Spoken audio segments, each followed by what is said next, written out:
Good evening, everybody. My name is Amber, and you probably have already known me from past. I worked with you or with your parents for a little bit. I have already in the industry for almost 10 years. So today I have invited one of our colleagues, Brian, from University of Pennsylvania, to share with us some of the useful tools that can help you better manage your time, so you can actually do a lot of things more than you want and achieve more than your peers. I also will share some of the tools in the last 10 years in my professional life, also in my grad school, that I find useful because, as you know, when we entered into professional life, there's less room for mistake. And I will definitely share two of the tools that I use the most. And Brian will also share some of the hacks to help you increase your productivity. All right, Brian, we can go to next one. Yes, so further reiterating what Amber said here, here's a brief overview of what we'll cover today. And I'll start us off with things I use in my day-to-day life to make sure I'm on top of everything. And for context, I am a junior at the University of Pennsylvania, our business school, the Wharton Business School. So some of these are common sense, of course, and some of them I use that are very niched. So first of productivity hacks, maximizing sleep is big. I think that on 8 or 9 hours of sleep, it's better than 6 hours of sleep, because although 6 hours you have an additional 2 to 3 versus the 8 to 9, your productivity is significantly hampered when you're on a lower amount of sleep. I love that. I hope I can sleep for 9 or 10 hours every day. I try my best. And then the second thing is doing things in between classes. I know you guys are all high schoolers. This is something that I use in my time in high school, and it's about the 5 to 10 minute slivers in between classes.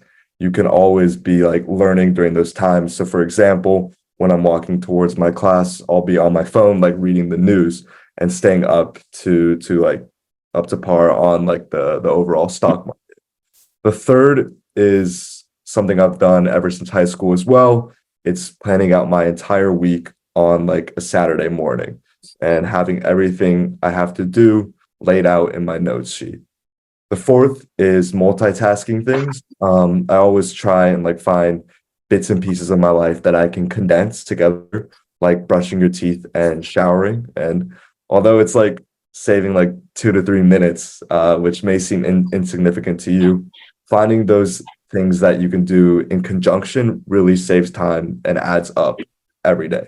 And another example is working in class. I went to a private Catholic high school, and one class that I had to take every day was religion class. And I'm not super religious, so I considered it kind of a waste of time. So I made sure to use that time efficiently, and I did other work such as my math homework in those classes. The fifth thing is mental health breaks. Just take care of yourself. This can come in any form. For students, video games and reading. So always take a break at the end of your day. The sixth thing is not something I do, but it's big in productivity. Harvard really supports this, and it's time blocking, which is where you allocate let's say you have math homework, and then you allocate 1 hour to it and you put it into your calculator, or not calculator, calendar. And the seventh is enforcing time limits on time wasting apps. So for me, that comes in the form of TikTok. So I'll set a 15-minute timer on TikTok to make sure I don't exceed that day to day. There's a little more building off on that, limiting time on social media. Social media is the biggest time waster for a lot of students, and just making sure that you can set parental controls on your phone, even though that might go against your freedom. It's great for limiting the time you waste. After we talk about that, I have been using this. So every time after 11, it said, oh, this is limited. I'm like, okay, I guess I don't play that anymore. So thank you so much for sharing that with me. Of course. And then the next thing, which Amber will talk more about, is like Google Calendar. I make sure to have on top of like a to-do list for the week. I also Google Calendar all my events that I need to do. The third is utilizing Apple reminders, which is what I'll talk about a little later. And the fourth is working continuously until a set time. Like once it hits like 2 a.m. in my day-to-day, I give up on all my assignments, but I make sure that from like 9 a.m. to 2 p.m., I'm continuously working and not wasting any time. The fifth is the Pomodoro method, which is working for 25 minutes and taking a 5-minute break. So it kind of intertwines with the mental health I was talking about.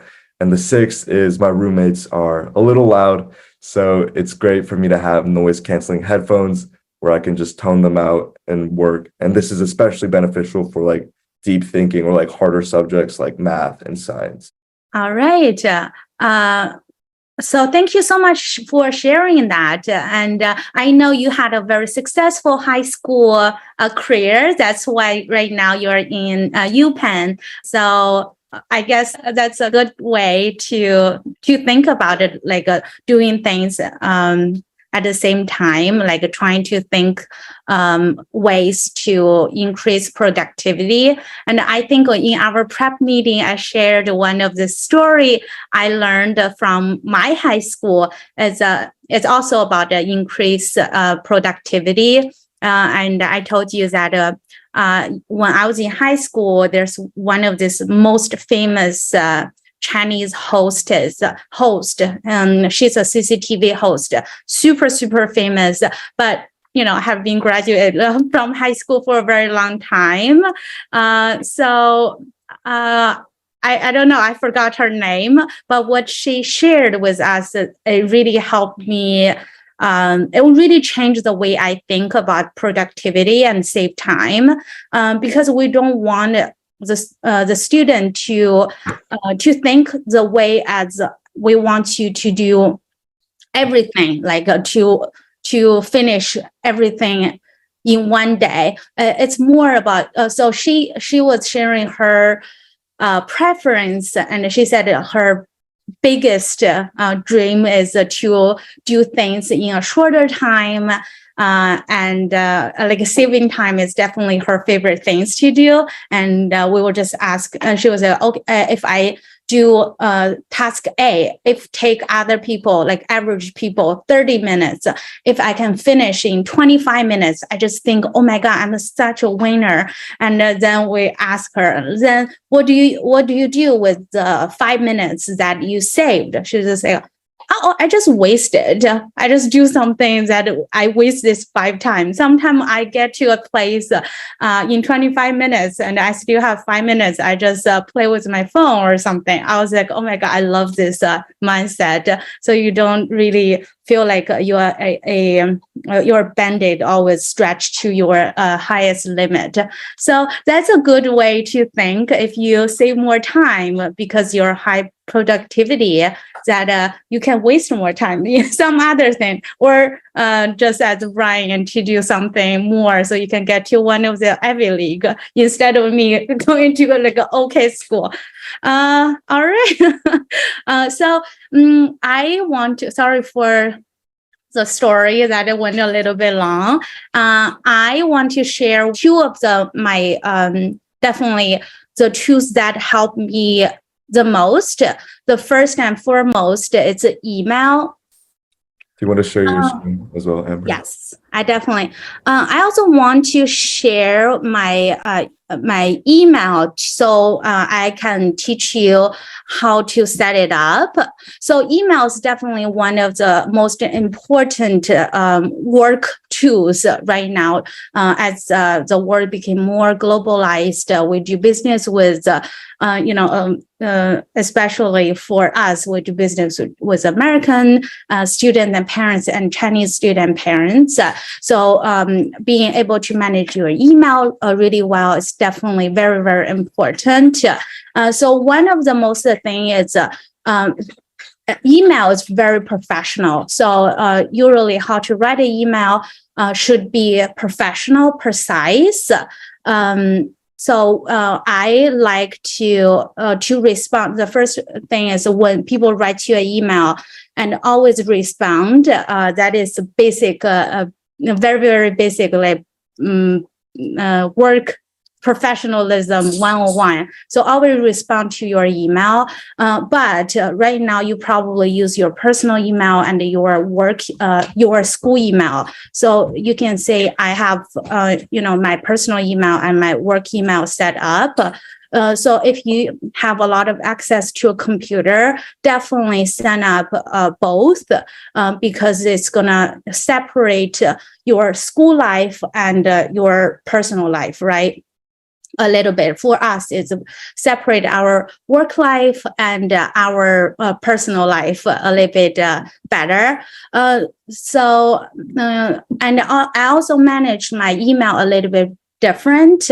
I want to share how do I set up. You can see I actually leave my email a little bit messier because I want to share it with you. So right now, my personal email have like 64 unread, and professional work email have 13. But I usually, the first thing when I wake up, I just check what is the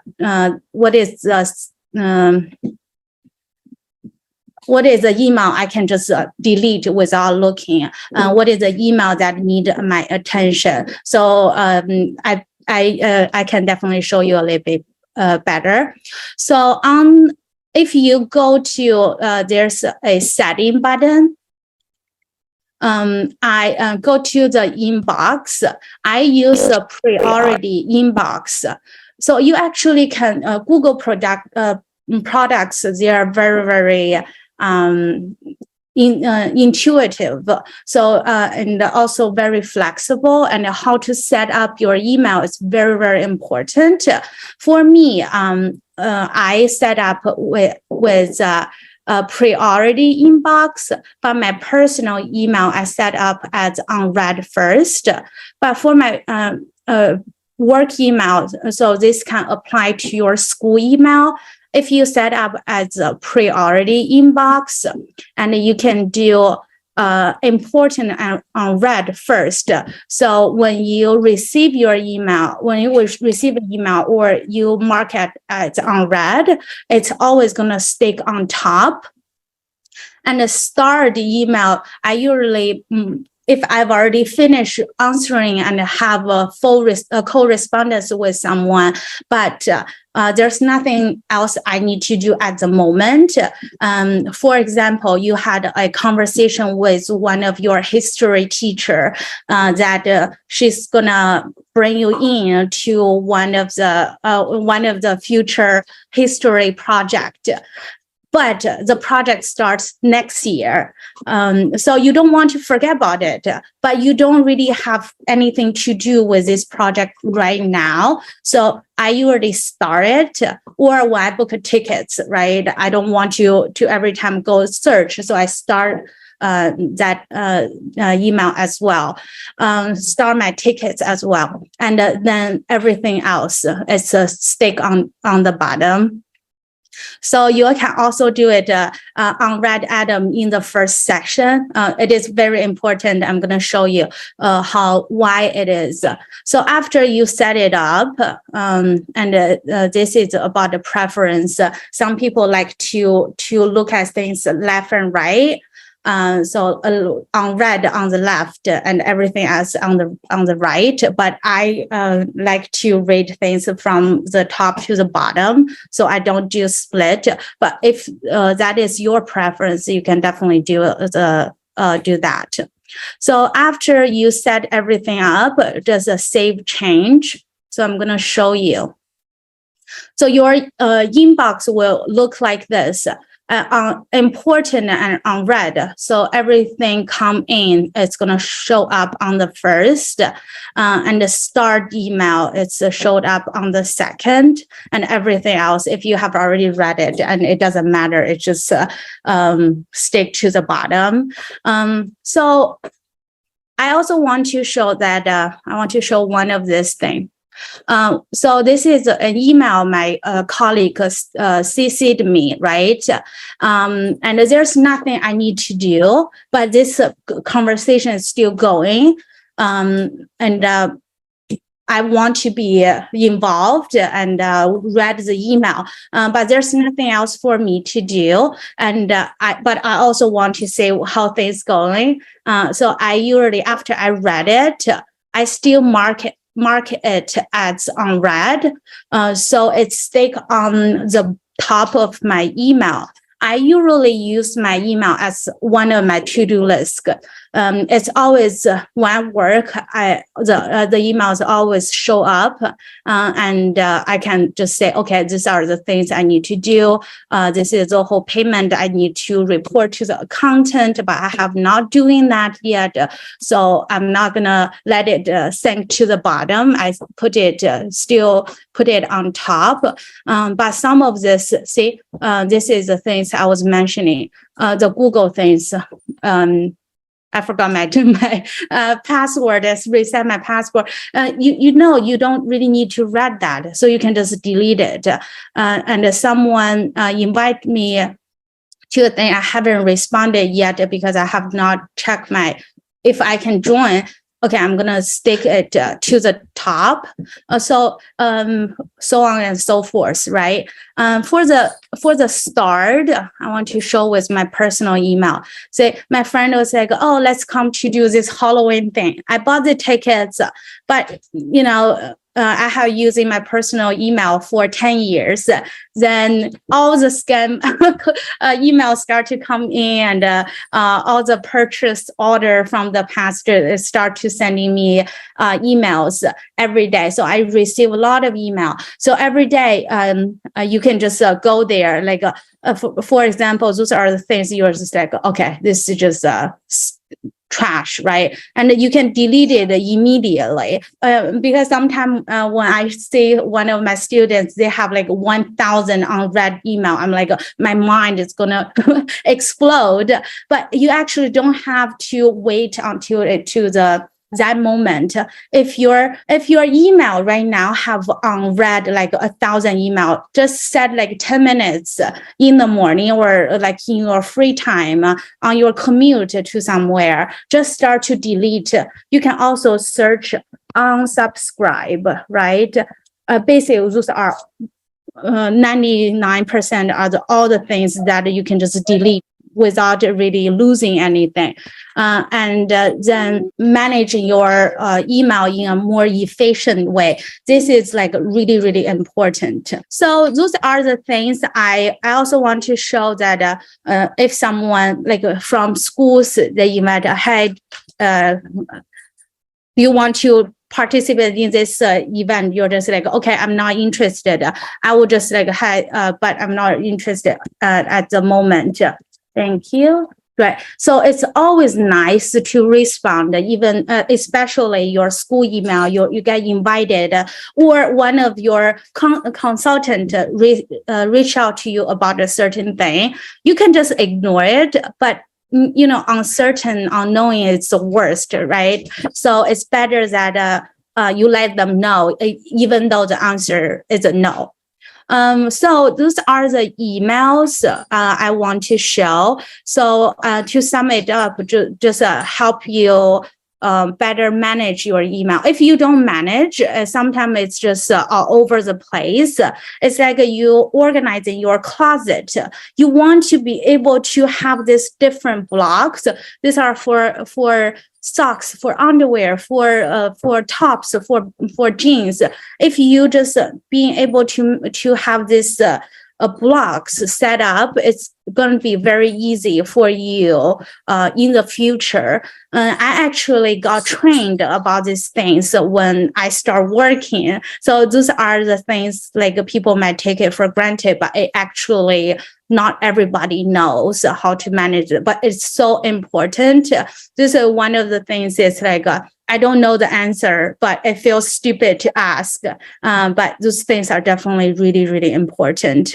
And it's going to help you for your high school career, with communications, with your peers, with your student, with your teachers and with your consultants better. So I also want to share one of the function called delayed. I actually already had the example set up. Drafts. So let's say you're one of let's just keep using the history club as one of the example, right? Just for example, you're one of the history club president, and it is one of your task, your responsibility to remind your club members about all the meeting, organize this meeting, and make sure people attend. Like today, our workshop is my responsibility to have you invited, have this organized, and make sure everyone attend, right? So one of the things I find it's very important is to set up as delayed send, a scheduled send. So let's say, let's change a different day, 31st. Let's say you organize a history club gathering at the Memorial Hall, right? At on next Monday, but you want to make sure your peers will attend. But if you don't remind them, people will forget. But you have a class before that event. What do? So you can just set it up. I said Brian as as my recipient, but you can do usually if you just send a reminder, just make sure you BCC so people don't have everyone's email, just in case someone don't want to share their email with everybody, and you put a reminder. So always have a very accurate and brief subject. Is very, very important. It can help people to read your email, right? If you just said reminder, no one's going to read it. But if you can let them know what is this reminder about, they're going to read it. So the good template is when, what, why, right? When this thing need to happen and what this thing is, and where is this thing going to happen? This is a good template, but if you don't have one of these factors, it's also fine. And just set it up, and then let's say you wanted to send a half hour before this meeting, so your club member will have time to go there, right? So let's just say over the send, you see a scheduled send, right? And you can pick a date and time. Let's just say 31st and 3 o'clock. And send. So it's gonna show up here, and the email is gonna show. It's going to send to Brian, to every club member you have. And you don't need to worry about it. You can set up the day before, even 1 week before. So that's a good tool to have. And also, if you have a homework, you have a paper to turn in before some time. But you don't want to miss the deadline, but you have a flight to catch, you can also use this method to set it up. All right, that's a lot. But if you want to rewatch the video, this workshops it's recorded. So and you can also, if you miss some part, I know someone joined a little bit later. And you can also do that. So this is the email. Next thing I want to share is the calendar. Calendar is also very, very important to me. So if you can see, this is one of my work calendar, and I usually put a short cut over here. right? You can see it's on the email list over here. Let's just say because I need to invite Brian to attend this workshop, but I can just tell Brian, "Hi, Brian, can you please join me October 28th from 8 to 9?" But we start to plan this workshop 1 month ago. It is unreasonable for me to expect Brian to remember everything, right?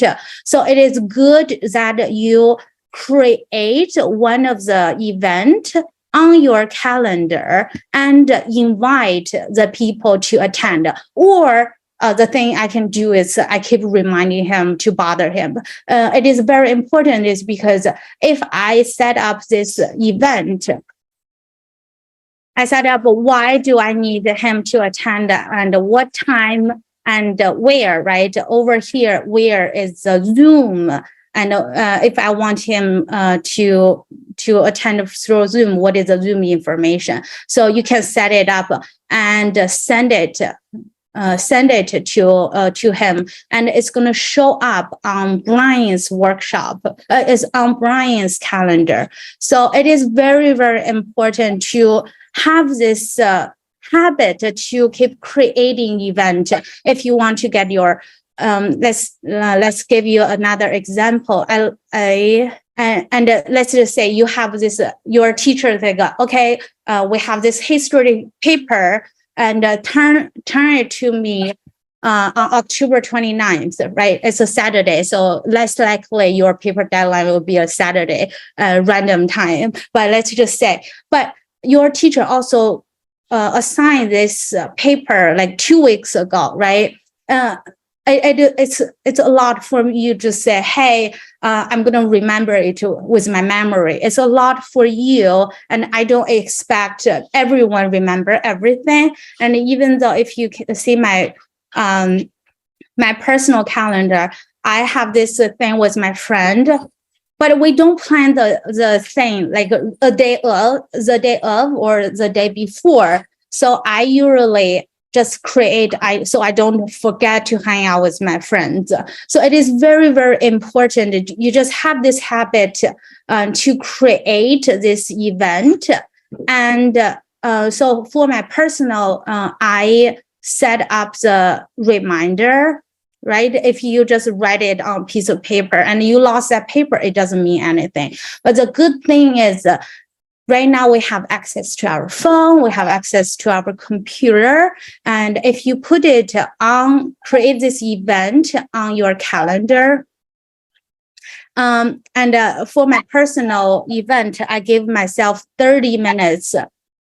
So if I receive this event notification, I give myself 30 minutes because I need to travel to somewhere. And if let's say Saturday morning, I slept until 11 o'clock and I was playing with my phone, and suddenly they said, hey, at 12, you need to be somewhere. I still have half hour for me to get there. Instead of getting notification at 12 o'clock, I'm like, okay, I'm still at home. What do I do, right? So give yourself some time. Because in Boston, it's a relatively small city and I go everywhere, it's about 30 minutes.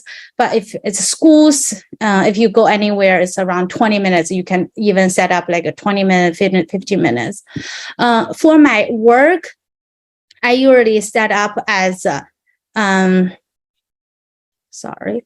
as 10 minutes, right? Because I usually have meetings back to back. If I set up like half hour, it doesn't really mean anything. But if I have 10 minutes and it send me a notification that, hey, in 10 minutes, you have this meeting, right? I know I need to wrap up this meeting.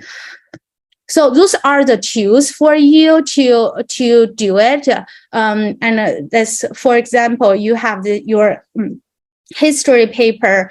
Your deadline is 6 o'clock. You can send you can put it at 5:45, and if you forgot about this deadline, right, you still have some time to work on, so you don't forget about it.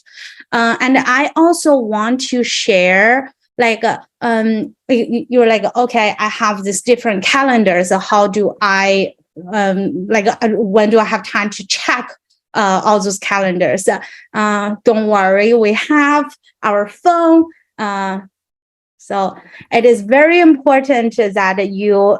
I have this Google Calendar app on my phone. And I put it on the first page. So basically, when I wake up, all I need to do is just click to say, okay, what is the meeting I have, right? It's better for you to prepare, okay, today I have like 5 classes, and then today I have 2 deadlines. Just give yourself set up your day right. You just like, okay, today I have an easy day, I have a busy day. Do I need to wear makeup, or do I need to wear more relaxed clothes? So just having a sense of your day, it's very important. So if you download the Google Calendar app, and you can also add your account. I have 3 accounts, but maybe most of you guys have 2. Just have your account over here, and you can set up your different account is different color. Like for me, my work calendar event is this red thing, but for my personal, it's blue. So I know, look, okay, besides I have homework, I have stuff. Today is my mom's birthday. I need to call her. I need to set up a time to FaceTime with her. Those things are all can be scheduled, and you don't have to rely on your memory, right? To rely on okay, I need to be so disciplined. I have to remember everything. You don't have to do that. All you need to do is check it. And it also sends you notifications, and it's going to show an email, a message on your phone, and you just then you can remember. You can be reminded about it, and it's also good for collaborations. You don't want to, as I said, sometimes you can have too high of expectation for other people, right? So just give them a reminder, right? Using this technology, and send them a reminder again, and you can even tomorrow you have this workshop, you have this group meeting with 2 of your classmates, and send them a Google Calendar so it can stick on their calendar, or send them a reminder. It's gonna make yourself less stressed, and you will forget less, and it's going to help you plan for your daily life so much better, not just your work life, your academic life, but also your personal life, so you don't forget your family birthdays. All right, those are 2 tools that I use the most. And Brian, back to you. Great. Thank you so much, Amber. So this is exactly what Amber talked about. She talked about the email, like schedule sending, flagging emails, marking emails as unread, so on and so forth. And she also talked about scheduling Google Calendar. And these are both 2 tools that I use as well. And now I'll be discussing the notes sheet. So as mentioned in my productivity section, this is what I do on every weekend. I create a weekly to-do list. So for example, I'm going to share my notes sheet here, and you can see that every day I have my classes listed and what I have due for each class. And additionally, I have a course schedule where I plan out my classes for each day. I copy and paste this for each week and put in what I have due on each day. And I also have an exam schedule as well, just making sure that I know all the dates that are upcoming for assessments and homework, so I don't miss anything. And lastly, I want to talk about Apple reminders, which are great. And they're really good for when there's abrupt changes in your day. And I mainly use them when I'm traveling. So for example, if I have to fly out to New York in a day or 2, and I'm in bed and the flight's maybe tomorrow morning, and I forgot to pack like my toiletries or something, and I'm in bed. I'm too lazy to get up. All I would do is open up Apple Reminders and set a reminder for tomorrow morning for me to pack my toiletries and chargers. And it will be the first thing you wake up to and you see on your phone. So it's great for things like a brain dump at the end of the night and reminding yourself in the morning. And with that, any questions, either for me or for Amber? If not, no worries. I love the Google reminder so much. My husband loves, I share this with you. And sometimes when we're driving, and he'll be just like, hey, can you please remind me to add gas? Like, bring my computer and put my iPad in my backpack. I'm like, how am I going to remember that, right? Right now. And then that is the time I started using Google Calendar. And after he started, I'm like, hey, Siri, put this in my reminder because I don't want him to forget. And apparently he's not doing that. So I help him to put it in my Google or in my Apple reminder. So it is also very, very important that you don't rely on too much on your brain. Our brain is so weird, right? It can remember all the important things, but sometimes the little task is very mundane things you just cannot remember. And also, it's also good things for you to put it. I put really random things like my grocery list, right? Some of our students, you guys live in a boarding school, maybe you go to grocery like supermarket every 2 weeks or every week, right? And you don't want to finally be able to go there and forget about something. Just put it on your reminder or on your note so you don't forget about that as well. All right. Anybody have anything to share? Anybody have any questions? I know. I just remember when I was in high school or in college, my professor said, "Anybody have any questions?" I'm just, don't ask me. I've got a question. Yeah, Alex. So for Brian, so what's like a typical day during your high school years? That's a great question. I would say very similar to what I do now, but like probably waking up around 7 and then doing classes. I made sure, like as aforementioned, in between like my like 5 to 10 minute commutes in between classes, I would always be like working on something there and recognizing which classes were like a waste of time. So so I did that, multitasking like the classes that I could multitask in. And that took me from like 8 to 3. And afterwards, I would hit the gym directly. And then that's like 3 to 4:30. I would volunteer for 2 to 3 hours every day. And then after that, I would just do homework. Yeah. Good question. Good question. Thank you, Alex, for the question. Anyone else?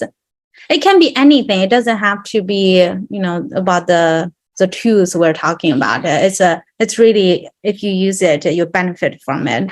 But probably it's very straightforward. But if you have anything else you want to know, you want to ask, or you want to share, you can take the opportunity to do so.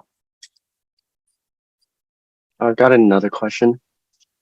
Go ahead. So what do you do when you like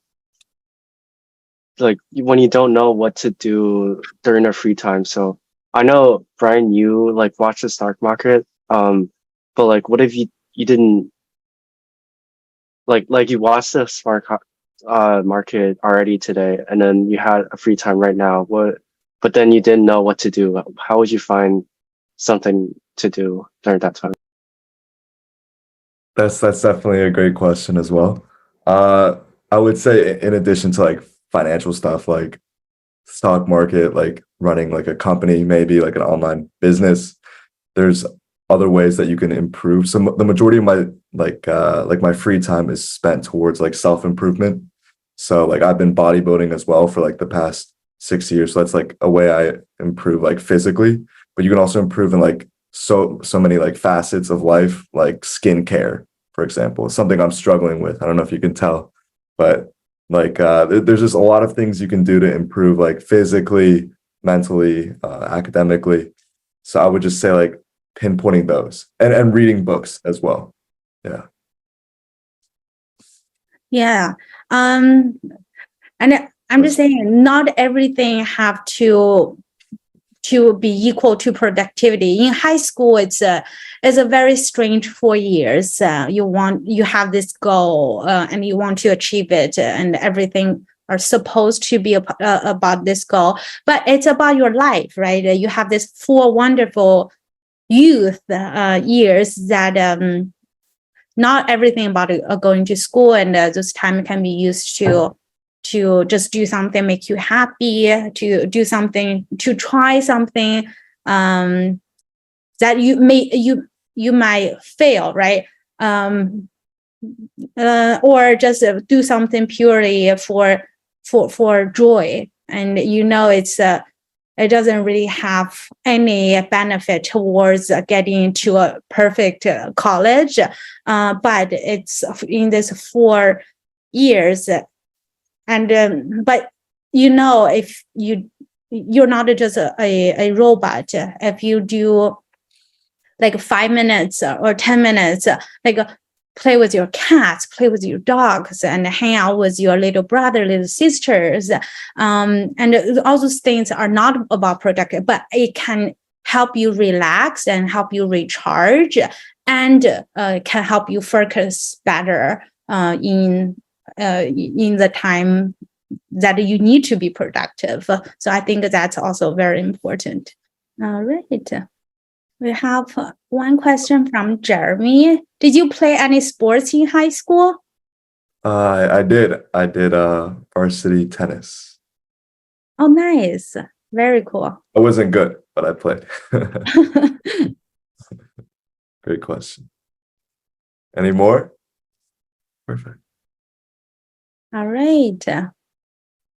Well, I know someone very well. Helena, how are you? Well, I know she hates me to do that, but hi, Helena. Hello. Hello. Oh my God, yeah. Haven't seen you for a while. How's everything? Yeah. Everything's great. That's good. That's good to hear. All right. If anyone don't have any questions, we can call it a night. But if you do, just feel free to reach out to us. Okay.